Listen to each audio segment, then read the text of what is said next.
What's going on, guys? My name is Taylor, and or Captain Obvious, depending on how you would prefer to call me. And so basically, I don't even know what's going on, but today I'm going to be discussing with you guys a Call of Duty commentary, because I know quite a few of you like that, quite a few like my Minecraft, quite a few like my Call of Duty commentaries, and then quite a few of you just like me to do both. So that's what I'm doing. I'm throwing in a mix. Today's going to be COD, tomorrow's going to be Minecraft. So anyways, before I get into that, really quick, the gameplay you're watching, just a PDW Diamond gameplay. I don't even know. I picked this out of my hard drive from a long time ago and decided to throw it together. But it is me playing. It's not one of my friends. So you can kind of be excited about that. Be like, yay, Taylor, we've already seen this gameplay, but it's cool anyways. So Minecraft, quite a few have been enjoying it, and I've been enjoying doing it too. It's something different to do. I've really been enjoying the aspect of doing a let's play type of deal, because I really do enjoy those. Even though there's only 50 to 100 people really watching the video and enjoying them, I still find that it's fun for me to do them, for my own enjoyment, for my own sanity, I could say. But anyways, before I get into too much detail, or before I start rambling on for too long, let's get into the topic today, which I'm going to be talking about the universe. Now, when I say the universe, I'm talking about a lot of different things, so many different things. The universe is comprised of an infinite amount of shit. Like, honestly, obviously it's not infinite, because infinity can't exist, but God, that stretch felt good. But, you know, I'm talking about a lot of things, a countless amount of things. So the first thing I'm going to be talking about is life, and I kind of went into the detail about this on a previous commentary where I talked about aliens. I just kind of want to briefly like review the things I talked about. So the first thing is, a lot of people seem to think, at least people that I come in contact with, seem to think that we're the only living species in the universe. And now that makes me just want to absolute facepalm myself, because how can we be so self-centered and egocentric that we believe that we are the only living things in the entire universe?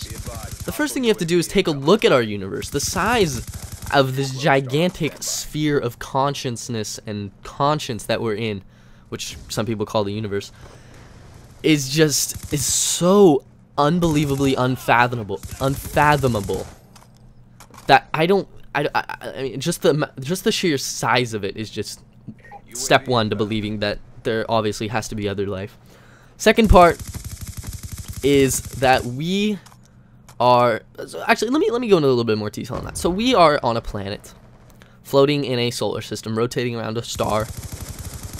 One star out of hundreds of billions of stars. Now that's 9 zeros. That's 1 billion is 9 zeros. So 11 zeros in that number creates the amount of stars there are in our galaxy. Then that galaxy is one of hundreds of billions of galaxies. So that's another 11 zeros. So we have 22 zeros. 22 zeros in that number. Sorry for the voice crack. That is such an unfathomable number.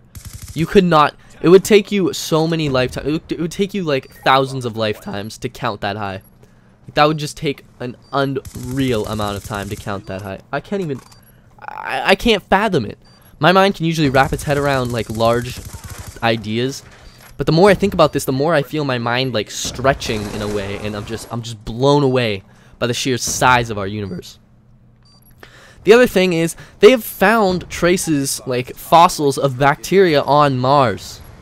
On Mars, it's like 20 feet. It's like next door. They're our neighbor.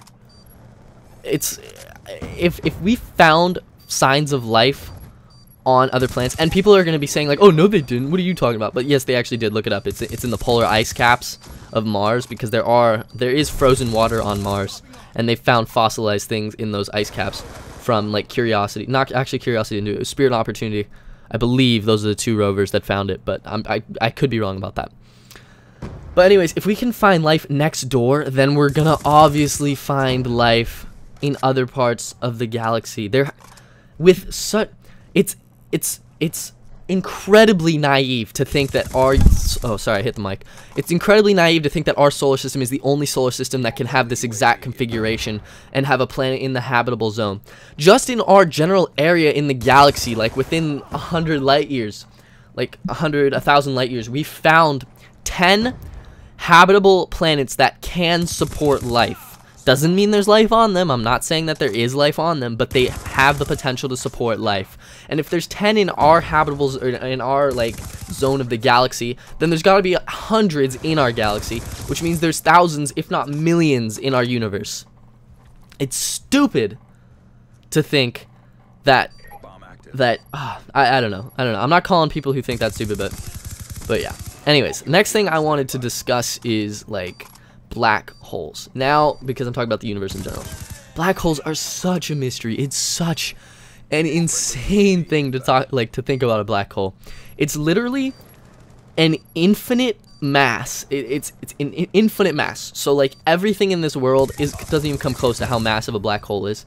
It's infinite mass. And now when I'm thinking of mass, or when I'm saying mass, some people might be thinking, oh, like massive, like an object, like oh, a bed is oh so massive, and then a house is a little more massive, and a skyscraper is pretty massive. No, I'm talking about mass, the actual like composition of the object. And now it has infinite mass, which means it's infinitely dense, which means you cannot like punch it, you can't like poke a hole through it. You cannot poke through it. It's infinitely dense. I don't know how to better describe that. I just can't find the words. And yet it doesn't exist. That's the crazy thing, guys. It has infinite mass, and yet it literally exists in a space that doesn't take up any space. So it's infinite mass in zero space. I cannot wrap my head around that. That's unreal, guys. And then doesn't even stop there. Then you're thinking about, where does that black hole lead? Everything gets crushed into that, like absorbed, spun around, and stretched apart into their atoms, and then even the atoms and molecules get ripped apart and just crushed down into that infinitely small space with infinite mass. Where does that go? I can't like imagine that it actually is sitting there in nothing, in taking up no space. There's been theories out there that have talked about white holes in other galaxies as like opposites to black holes. And I really want to get into that, but I'm going to talk about that in a later episode. Anyways, guys, I hope you've enjoyed this. I will come back with the universe part 2 in a later episode. My name's been Taylor. If you did enjoy this, please make sure to leave it a like, as I really do appreciate it. Let's go for like 150 likes. I'd really appreciate it. Maybe 500 views. That'd be really cool. Anyways, my name's been Taylor. If you enjoyed it, leave a like, subscribe if you're new, and I will talk to you all later. Peace out, guys.